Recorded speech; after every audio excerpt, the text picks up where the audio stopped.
أما بعد أعوذ بالله من الشيطان الرجيم بسم الله الرحمن الرحيم قابل احترام علماء کرام مولانا الیاس صاحب کو کے قول ہے کہ بے طلب کے لیے تبلیغ ہے، طلب والوں کے لیے تعلیم ہے اور جاننے والوں کے لیے تذکیر ہے۔ جاننے والوں کے لیے تذکیر ہے، مذاکرہ ہے، یاددانی ہے۔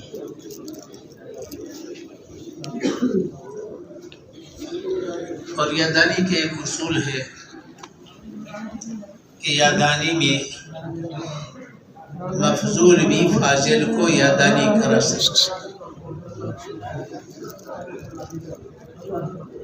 یاددانی میں مفضول بھی فاضل کو یاددانی کرا سکتا ہے۔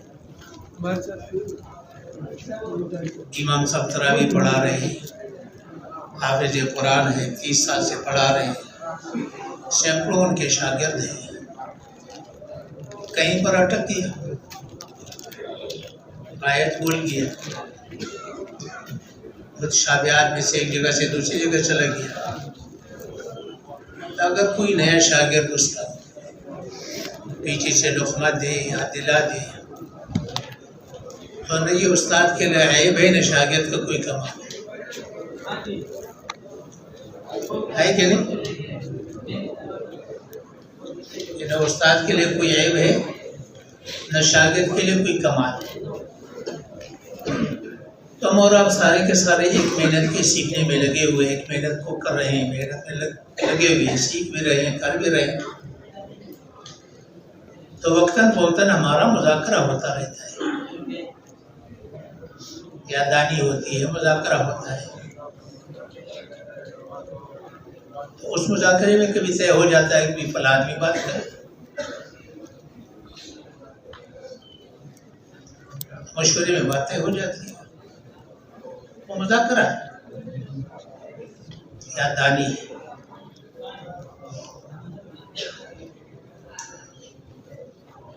محنت میں علماء کرام کی دو ذمہ داریاں ہیں۔ یہ محنت ہے، دین کے لحاظ سے بھی، دین کی محنت کے لحاظ سے بھی علماء کرام کی دو ذمہ داریاں ہوتی ہیں۔ ایک دین اور محنت کے نہج کی حفاظت کرنا، دین اور دین کے نہج کی حفاظت کرنا، اس میں کوئی تبدیلی نہ کرے۔ اور دوسری ذمہ داری دین اور دین کی راہبری کرنا، یہ دونوں علماء کرام کی ذمہ داری ہے۔ تمام لوگوں کی راہبری بھی ان کی ذمہ ہے اور نہج کی حفاظت بھی ان کی ذمہ ہے، چاہے وہ دین ہو چاہے وہ محنت ہو۔ تو دین کی محنت میں چند چیزیں ایسی سامنے آئی ہے کہ ایک زمانے سے امت سے اس معاملے میں کوتاہی ہوئی، جس کی وجہ سے عمومی طور پر دین کی فضا کمزور پڑی ہے اور دین سے دوری پیدا ہوئی ہے۔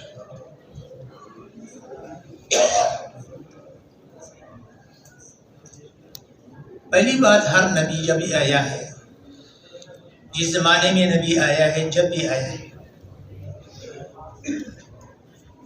نبی ہمیشہ ان لوگوں میں آیا ہے جو دین نہیں چاہتے۔ نبی ہمیشہ دین بیزار لوگوں میں آیا ہے جو دین نہیں چاہتے۔ ہر نبی کی محنت کے دو مرحلے ہیں۔ پہلا مرحلہ لوگوں کو دین پر تیار کرنا، آمادہ کرنا۔ لوگ نبی کی تکذیب کرتے ہیں، تکلیفیں دیتے ہیں، بات سننے کو تیار نہیں ہوتے. صاف بتایا, کانوں میں انگلیاں ڈال دی, کپڑا اوڑھ لیا, بھاگے. سنتے نہیں, آمادہ نہیں ہوتے. تو نبی پیچھے پھرتا رہتا ہے, سمجھانے کی کوشش کرتا رہتا ہے, آمادہ کرنے کی کوشش کرتا رہتا ہے, ان کی تکلیفوں کو برداشت کرتا رہتا ہے, اور پھر اللہ سے مانگتا رہتا ہے. یہ ہر نبی کی محنت کا پہلا مرحلہ ہے. اگر کہا جائے تو یہ تبلیغ ہے.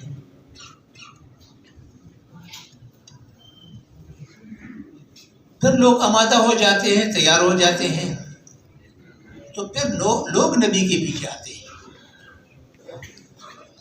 دوسرے مرحلے میں نبی درمیان میں بیٹھا رہتا ہے, لوگ نبی کے پاس آتے ہیں, تصدیق بھی کرتے ہیں, عقیدت بھی رکھتے ہیں, محبت بھی کرتے ہیں, اور نبی کی بات کو توجہ سے سنتے ہیں, اس پر عمل کرتے ہیں. اس مرحلے کا نام تعلیم ہے, تربیت ہے, تزکیہ ہے.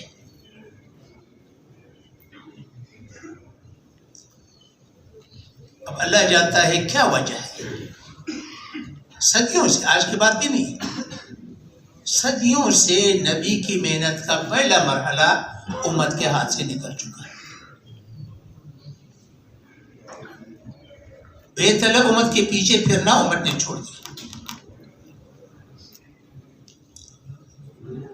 اچھا, دونوں مرحلوں کے دائرے الگ الگ ہیں. پہلا مرحلہ بے طلب لوگوں کے لیے ہے, دوسرا مرحلہ طلب والوں کے لیے ہے.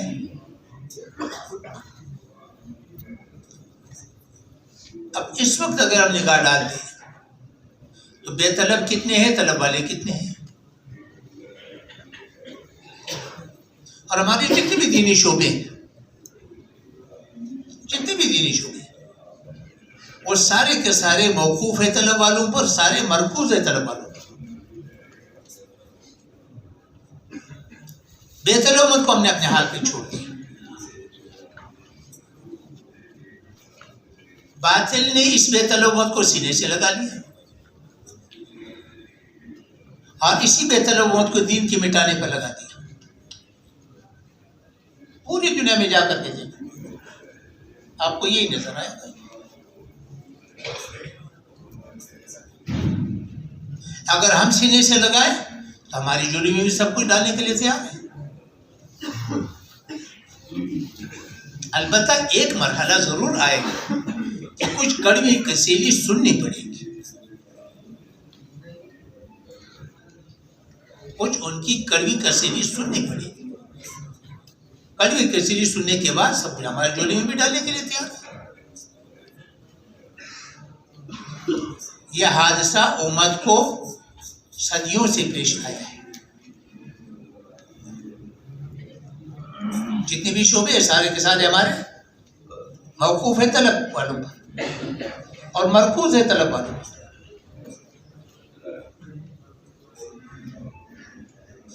700 کروڑ انسانی آبادی ہے.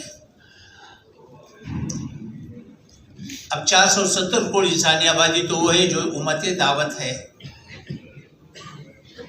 کفر میں ڈوبی ہوئی ہے, بے طلب ہے. اور 230 کروڑ 235 کروڑ مسلمان آبادی میں سے طلب والے کتنے بنیں گے؟ ساری دنیا کے طلب والوں کو جمع کرو, علماء کو جمع کرو, مدرسے والوں کو جمع کرو, تبلیغوں کو جمع کرو, چند کروڑ بنے گے. باقی تو سارے اپنے حال پر ہیں. تو دین وجود میں کیسے آئے گا جن کو ہم نے چھوڑ دیا؟ ایک بات اصل میں آپ حضرات کی توجہ 2-4 باتوں کی طرف مبذول کرانا چاہتا ہوں. تفصیل کا وقت نہیں ہے, آپ کے لیے انشاءاللہ اتنا کافی ہو جائے گا. قرون اولیٰ میں ہر مسلمان ختم نبوت کا مطلب یہ سمجھتا تھا کہ دین انسانی ضرورت ہے، بنیادی ضرورت ہے، ماننے والوں کی بھی ضرورت ہے، نہ ماننے والوں کی بھی ضرورت ہے، جو دین کو مٹا رہے ان کی بھی اتنی ضرورت ہے۔ دین کو انسانی ضرورت سمجھتے تھے، ایک بات، اور یہ بھی سمجھتے تھے کہ دین ہمیشہ ہر زمانے میں نبی کی محنت سے وجود میں آیا ہے اور قیامت تک دین نبی کی محنت سے وجود میں آئے گا۔ اب جب نبی علیہ السلام کو اللہ نے خاتم الانبیاء بنایا، خاتم الانبیاء ہے، اس کے بعد کوئی نبی نہیں آئے گا، تو اب جو ہے نا وہ محنت اللہ نے امت کو منتقل فرمایا۔ جو اللہ سبحانہ تعالیٰ کے خزانے کی سب سے بڑی نعمت دین اور دین کی محنت ہے، دونوں اللہ نے امت کو منتقل کی۔ تو ہر مسلمان مرد عورت قرون اولیٰ میں یہ سمجھتا تھا کہ پورا دین امانت ہے، پورے عالم کی امانت ہے، آنے والی نسلوں کی امانت ہے، اور یہ میرے ذمہ ہے۔ ہر مسلمان اس کو اپنے ذمہ سمجھتا تھا، کہ ہمارے ذمہ نہیں، میرے ذمہ۔ ہر مسلمان اس کو اپنے ذمہ سمجھتا تھا۔ اس کے 3 نتائج سامنے آئے۔ پہلا نتیجہ یہ سامنے آیا کہ پوری امت متحرک رہی ہے۔ اگر آپ سیرت پڑھیں گے تو قرون اولیٰ میں پوری امت متحرک ہے۔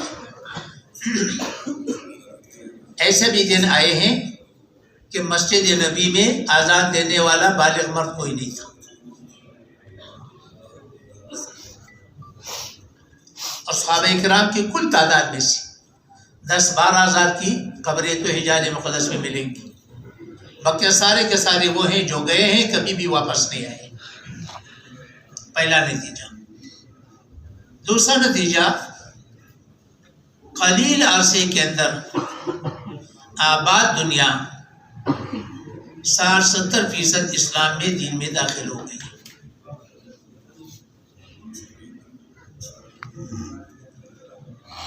قلیل عرصے میں تقریباً 70-80-100 سال بنتے ہیں، جس میں آباد دنیا مراکش سے لے کر کے چین تک، پاکستان سے روس کے وسط تک اور یورپ کے وسط تک اس زمانے کی آباد دنیا اسلام میں داخل ہو گئی۔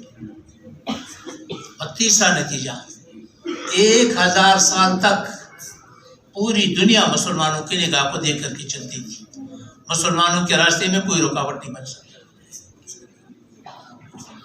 یہ نتیجہ نکلا اس عقیدے کا، ختم نبوت کا عقیدہ، کہ پورا دین امانت ہے، پورے عالم کی امانت ہے، آنے والوں کی امانت ہے، میرے ذمہ ہے۔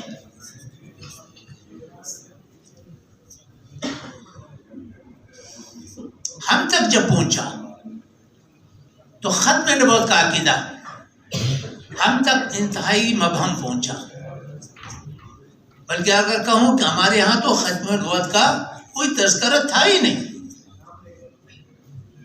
وہ تو جب قادیانیوں کا فتنہ سامنے آیا تو ختم نبوت کا عقیدہ سامنے آ گیا، اس سے پہلے تو ہموں میں تو اس کو کوئی تذکرہ ہی نہیں تھا۔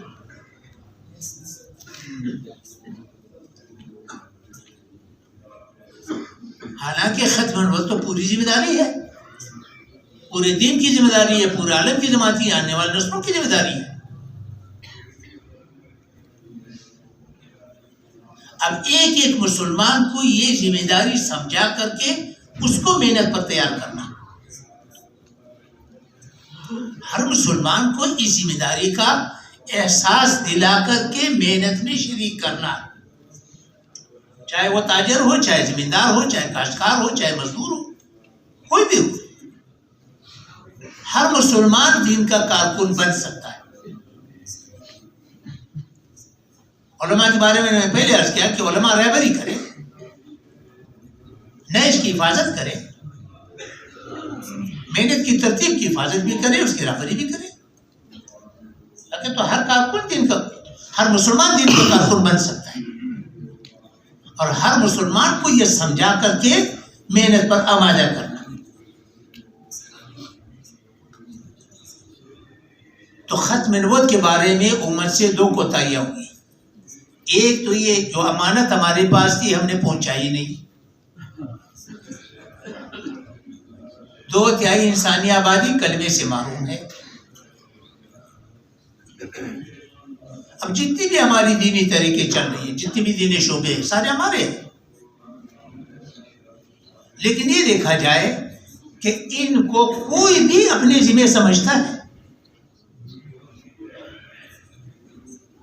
یہ 470 کروڑ انسانی آبادی جو کفر میں ڈوبی ہوئی ہے، 1.5-2 لاکھ روزانہ مر رہے ہیں، جہنم میں ڈالے جاتے ہیں، کوئی بھی ان کو اپنے ذمہ سمجھتا ہے؟ اگر نہیں سمجھتا تو ختم نبوت کا کیا مطلب ہوا؟ اگر سمجھتے ہیں تو ان کے لیے کیا منصوبہ بنا ہے؟ کہیں اس کا کوئی تذکرہ ہے؟ دوسری کوتاہی یہ ہوئی کہ جو دین ہمارے پاس امانت تھا، وہ امانت ہمارے پاس محفوظ ہے یا ہمارے ہاتھ سے بھی نکل گیا؟ ہمارے ہاں تو دین کا جو مفہوم ہے وہ چند عبادات رہ گئی. دین کی چند عبادات کو دین سمجھا جا رہا ہے، حالانکہ کامل دین ایمان ہے، عبادات ہے، اخلاق ہے، معاشرت ہے، معاملات ہے، قضا ہے. ایمان دعوی ایمان رہ گیا، اور قرآن پاک دعوی ایمان مانتا نہیں. جب کہا کہ ہم ایمان والے بن گئے، کیا جواب دیا؟ قُلْ تُؤْمِنُوا، صاحب بتا دیا کہ صرف دعویٰ قبول نہیں، ایمان تو دل میں داخل کرنا پڑے گا. صرف دعویٰ ایمان قبول نہیں، ایمان دل میں داخل نہیں کیا تم لوگوں نے.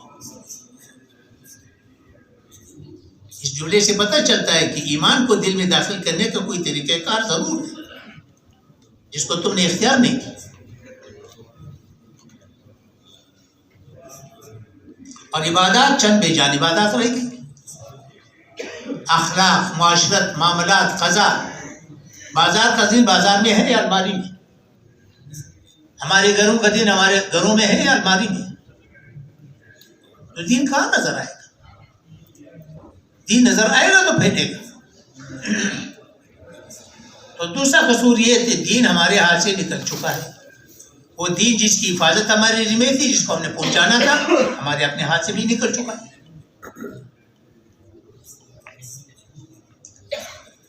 تو اس وقت کی جو محنت ہے وہ یہ ہے کہ اس دین کو دوبارہ حاصل کیا جائے.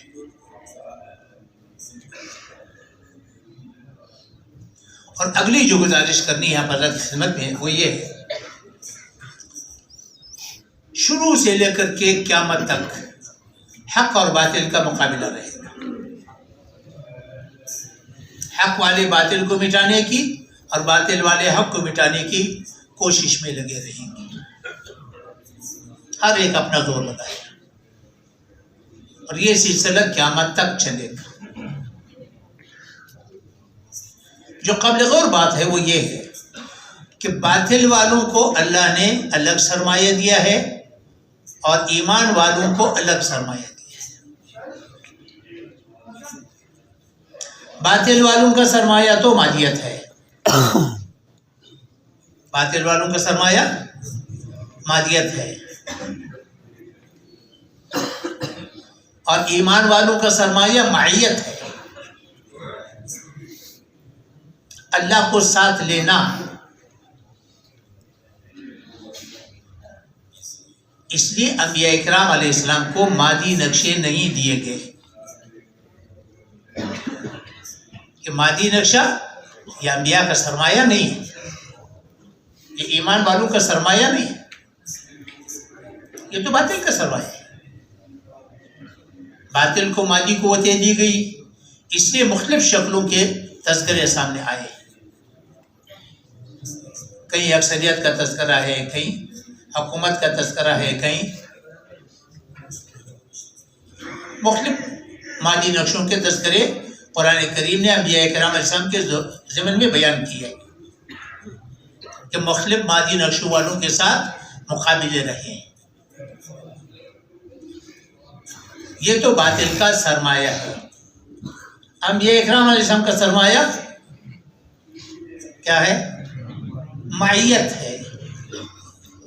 معیت موقوف ہے ایمان پر. اللہ مومنین کے ساتھ، محسنین کے ساتھ ہے، متقین کے ساتھ ہے، صابرین کے ساتھ ہے. قلبی صفات ہے، اس پر معیت موقوف ہے، مادی نقشوں پر موقوف نہیں کیا. اب جس نقطے کی میں آپ علیہ السلام نے وضاحت کرنا چاہتا ہوں وہ یہ ہے، نبی کو نبوت ملی، نبوت کے ساتھ معیت بھی ملی. نبی نے نہ نبوت کے لیے کوشش کی نہ معیت کے لیے کوشش کی. نبوت تو اللہ نے اس کو دے دی، انتخاب تھا. اللہ نے نبی کا انتخاب کیا، نبوت بھی دے دی، معیت بھی دے دی. اب امت کا معاملہ جو ہے اس سے تھوڑا سا مختلف ہے. امت کو محنت تو ملی کامل، خاتم الانبیاء صلی اللہ علیہ وسلم کے ذریعے سے کامل محنت ملی، اور یہ محنت معیت کی صفات کے بغیر چل نہیں سکتی. مادی بنیادوں پر یہ نہیں چل سکتی، کیونکہ مادیت تو باطل کر سرمایہ ہے. اب امت کو معیت تو ملی نہیں، اب امت کیا کرے؟ یہ قابل غور بات. نبوت کا کام مل گئی، معیت کی صفات نہیں ملے، اب امت کا راستہ کیا ہے؟ مادیت پر چلائے گا تو یہ چلے گی نہیں، معیت کی صفات ملے نہیں. اس کے لیے ہمیں سیرت کی طرف جانا پڑے گا. نبی علیہ السلام کی محنت کے 4 مرحلے. دین متعین ہے، جود بھی متعین ہے. دین میں نبی علیہ السلام مقتدا ہے، جود بھی نبی علیہ السلام مقتدا ہے. دین میں صحابہ کرام واسطہ ہے، جود میں بھی صحابہ کرام واسطہ ہے. اب سیرت کی طرف ہم جائیں گے تو نبی علیہ السلام نے محنت کی ابتدا کہاں سے کی؟ نبی علیہ السلام نے محنت کی ابتدا تربیت سے کی.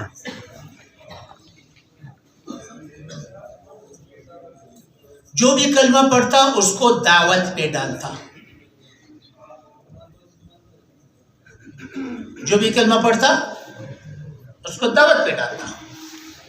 دعوت دو، مار کھاؤ، ہاتھ مت اٹھاؤ، مقابلہ مت کرو، شکایت بھی مت کرو،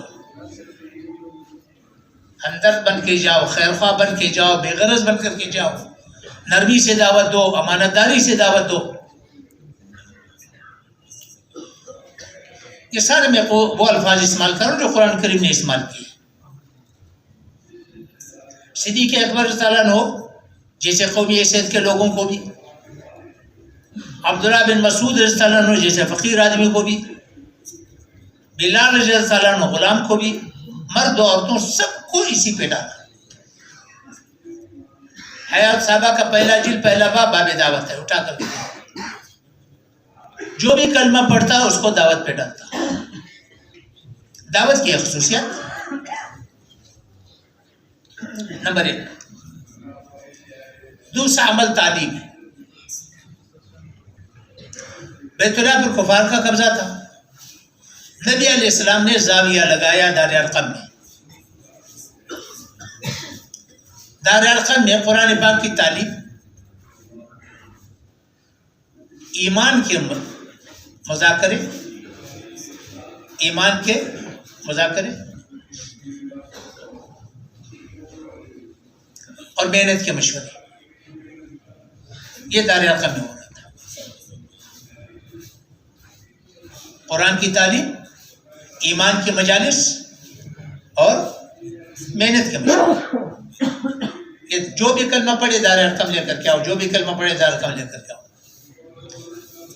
جیسے ہجرت کے بعد مسجد نبی 24 گھنٹے آباد تھی، ایسا ہی ہجرت سے پہلے دار ارقم 24 گھنٹے آباد تھی۔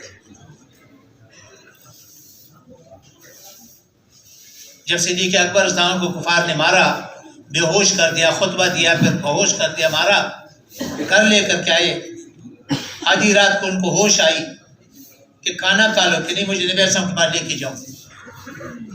تو کہا گیا کہ جو لوگ پھر رہے خطرہ ہے، انتظار کا یا آخری رات میں کہاں لے کر کے گئے؟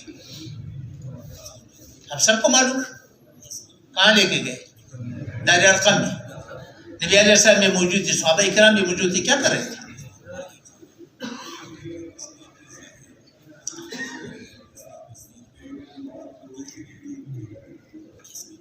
تو دار ارقم میں 24 گھنٹے دار ارقم آباد تھی، وہاں پر یہ اعمال تھی۔ تیسری عمل عبادت ہے، تہجد کی نماز فرض تھی، شروع میں فرض ہوئی۔ ساری رات کھڑے ہو کر کے اللہ کو قرآن سناؤ، یا تھوڑا سا آرام کرو، یا آدھی رات، یا آدھی سے زیادہ، آدھی سے کچھ کم۔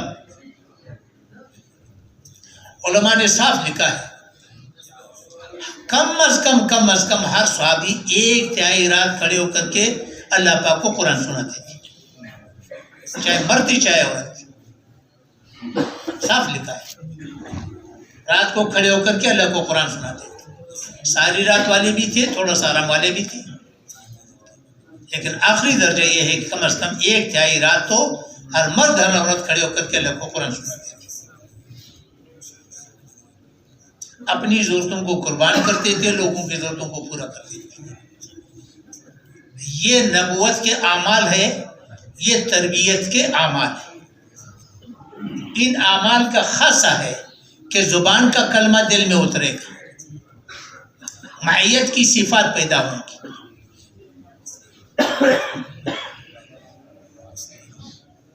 اور دین کا خاصہ یہ ہے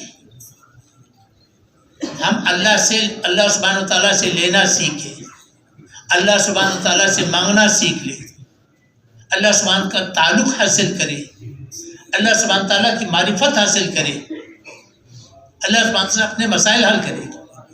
اور یہی صحابہ کرام کی پہلے تربیت کی ہے۔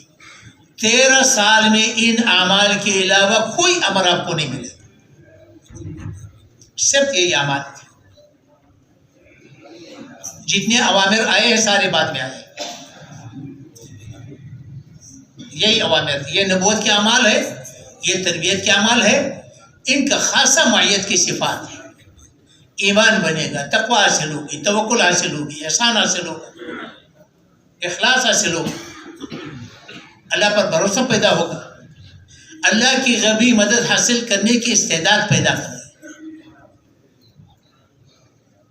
پہلا مرحلہ محنت کے تھی، اس لیے اس میں کوئی جماعت بھی نہیں بنائی، کہیں ٹکراؤ بھی نہیں کیا، کہیں مقابلہ بھی نہیں کیا، کہیں 13 سال تو مار کھاتے رہے۔ تربیت کا زمانہ ہے، تربیت تو اسی لحاظ سے ہوگی۔ پھر اس کے بعد دوسرا مرحلہ پھر تبلیغ ہے۔ جب دین حاصل ہو جائے اور معیت کی صفات حاصل ہو جائے تو تبلیغ آسان ہے، ساری دنیا کے سامنے پیش کرو۔ ایک مجموعہ بے شک ہزاروں کا ہو، 230 کروڑ مسلمان ضروری نہیں ہے، ہزاروں کا ایک مجموعہ وہ کامل دین کے ساتھ، معیت کے کامل صفات کے ساتھ ساری دنیا کے سامنے پیش کرو، تبلیغ آسان ہے۔ نبی علیہ السلام نے یہ کیا، اس کے بعد جماعتیں بھیجی، چھوٹی جماعتیں بھی بھیجی، بڑی جماعتیں بھی بھیجی، خود بھی تشریف لے گئے، صحابہ کرام کو بھیجا، مقاتلے بھی ہوئے، بغیر مقاتلوں کے بھی آئے۔ ان جماعتوں کے پھرنے سے لوگ اسلام میں داخل ہوتے رہے، ان کو دائرہ رقم لے کر کے، ان کو لے کر کے آؤ مسجد نبی کو 24 گھنٹے انعامات سے آباد رکھا، خالی نہیں چھوڑتے۔ تو دوسرا مرحلہ پھر تبلیغ بنتا ہے۔ تبلیغ کے اندر کشش ہے، لوگ خود بخود دوڑیں گے، خود بخود آئیں گے، کشش ہے، اللہ نے اس کے اندر کشش رکھی ہے۔ جب لوگ آئیں گے تو باطل جاگ جائے گا، جب باطل جاگے گا پھر لوگوں کو روکنے کی کوشش کریں گے، آنے نہیں دیں گے، کوشش کریں گے لوگوں کو روکنے کی، زور لگائیں گے لیکن بے بس ہوں گے۔ اور جی اپنا پہلے چال چلائیں گے، چال نہیں چلے گی، بے بس ہو جائیں گے۔ جب لوگوں کے روکنے میں باطل بے بس ہو جائے گا، اس مرحلے کا نام ہے نصرت الہیہ۔ پھر اس کے بعد باطل مقابلے پر آئے گا۔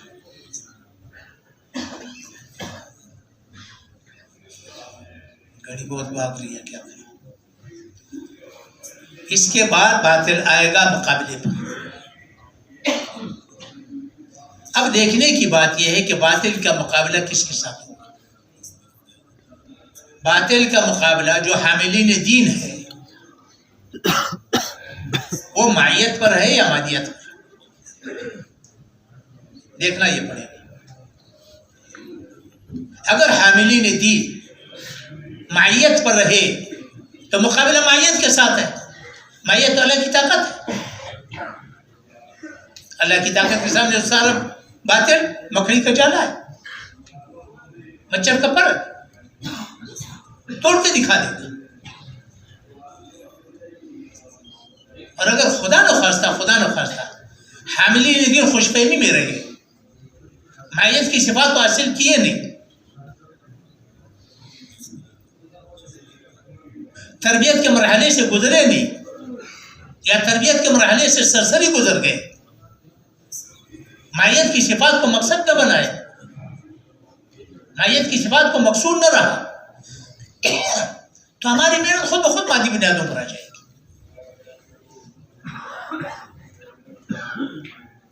ہماری محنت غیر محسوس طریقے سے مادی بنیادوں پر آ جائے گی، اور دنیا کا سب سے بڑا حادثہ ہوگا کہ نبی محنت مادی بنیادوں پر ہو۔ یاد رکھو، یہ دنیا کا سب سے بڑا حادثہ ہوگا کہ نبی محنت مادی بنیادوں پر ہو۔ پھر جب مقابلہ بڑھے گا تو مادیت کے ساتھ بڑھے گا۔ مادیت کا اصول ہے، جس کے پاس مادیت زیادہ ہے وہ جیت جائے گا، جس کے پاس کم ہے وہ مار کھائے گا۔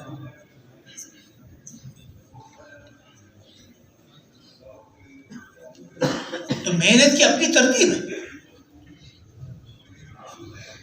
اس وقت یہ جو اعمال ہے، یہ مولی الیاس رحمۃ اللہ نے چند لوگوں کو جمع کر کے، چند علماء کو جمع کے کیا کرنا چاہیے، تعلیم کرنی چاہیے، دعوت دینی چاہیے، یہ نہیں۔ نبی علیہ السلام نے اتنا اہتمام کیا ہے کہ نبوت کے لمبے دورانیت 13 سال کے اندر ان اعمال کے ساتھ کسی عمل کو نہیں چھوڑا، اتنا اہتمام کیا۔ پھر اس کے بعد دوسری اوامر آئی، اتنا اہتمام کیا تاکہ قیامت تک لوگوں کو، انسانوں کو، قیامت تک آنے والوں کو اس میں کوئی شبہ نہ پڑے، کوئی مشکل پیش نہ آئے۔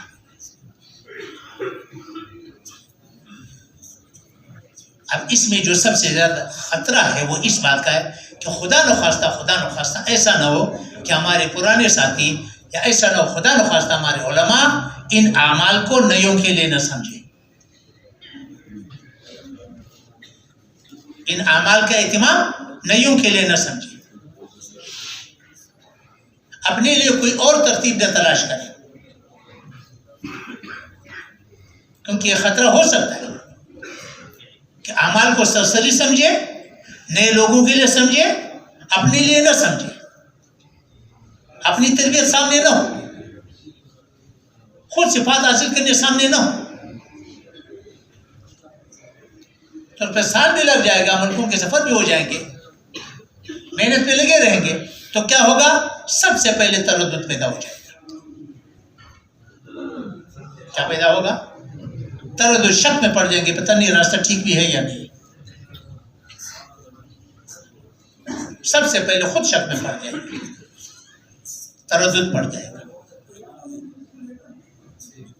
پھر دوسرے نمبر پر تثاقل آئے گا، عمل میں جی نہیں لگے گا، عمل بوجھ بنے گا. پھر ادھر سے آواز آئی, ادھر بھاگ گیا, ادھر آواز پھر چھوڑ کر کے بھاگ جائے گا, تقاعد آ جائے گا, چھوڑ کے بھاگ جائے گا. سب سے زیادہ خطرہ اس بات کا ہے. تو محنت کے اپنے مرحلے ہیں, مراحل ہیں. تو محنت, خدا نخواستہ محنت کو سرسری نہ سمجھے. یہ محنت ہے, اور اس محنت کے اندر اللہ سبحانہ تعالیٰ نے سب کچھ رکھا ہوا ہے. تو پہلا مرحلہ تربیت ہے, دوسرا مرحلہ تبلیغ ہے, تیسرا مرحلہ نصرت الہیہ ہے, چوتھا مرحلہ فیصلہ قدرت ہے. پھر باطل مقابلے پر آئے گا, مقابلہ پڑے گا. قرآن کریم نے, دیکھو باطل کو ہم نہیں توڑ سکتے, یاد رکھو, باطل کو ہم نہیں توڑ سکتے, باطل کو اللہ توڑے گا. کب توڑے گا؟ اس کے اپنے اصول ہیں. باطل کو اللہ توڑے گا, ہم نہیں توڑ سکتے, اس کے اپنے اصول ہیں. قرآن کریم نے جو شکلیں بتائی ہے, پہلی شکل یہ بتائی ہے کہ اللہ ہوا چلائے گا. جب محنت قبول ہو جائے گی, محنت عام ہو جائے گی, تو اللہ ہدایت کی ہوا چلا دے گا. سورج نکل گیا, ہر گھر میں روشنی داخل ہو گئی. سردی آ گئی, ہر گھر میں داخل ہو گئی. گرمی آ گئی, ہر گھر میں داخل ہو گئی. ایسے اللہ ہوا چلا دے گا, عام لوگوں کو دین کی طرف متوجہ کر لے گا. مثالیں موجود ہیں. یونس علیہ السلام کی پوری امت کو اللہ سبحانہ تعالیٰ نے ایک دن میں ہدایت دی. پوری امت کو ایک دن میں ہدایت دی. آج بھی کر سکتے ہیں. دوسری شکل جو قرآن پاک نے بیان کی ہے, وہ یہ کہ اللہ نے براہ راست کارروائی کی. کسی پر آگ برسایا, کسی پر پانی برسایا, کسی پر پتھر برسایا, کسی پر زمین پلٹایا, کسی پر ہوا بھیجی, کسی پر فرشتہ بھیجا. آج بھی کر سکتے ہیں. اور تیسری شکل یہ ہے کہ کمزور کے ذریعے سے قوت والے کو توڑ کے دکھایا. کمزور کے ذریعے سے قوت والے کو توڑ کے دکھایا. طالوت اور جالوت کا واقعہ اسی بنا پر سنا ہے. اور قرون اولیٰ میں اللہ نے یہی کیا کہ سینکڑوں کے مقابلے میں ہزاروں آئے مار کھائی, ہزاروں کے مقابلے میں لاکھوں آئے مار کھائی. بدر میں 313 تھے, مقابلے پر 1000 تھے, اور ایک گھر کے آدمی.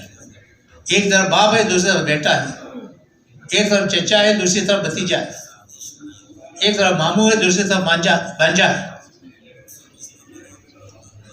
مسلمانوں کے پاس کل 6 زرہیں تھی, 8 تلواریں تھی, اور کفار کے پاس 600 زرہیں تھی, اور سب کے پاس تلواریں تھی.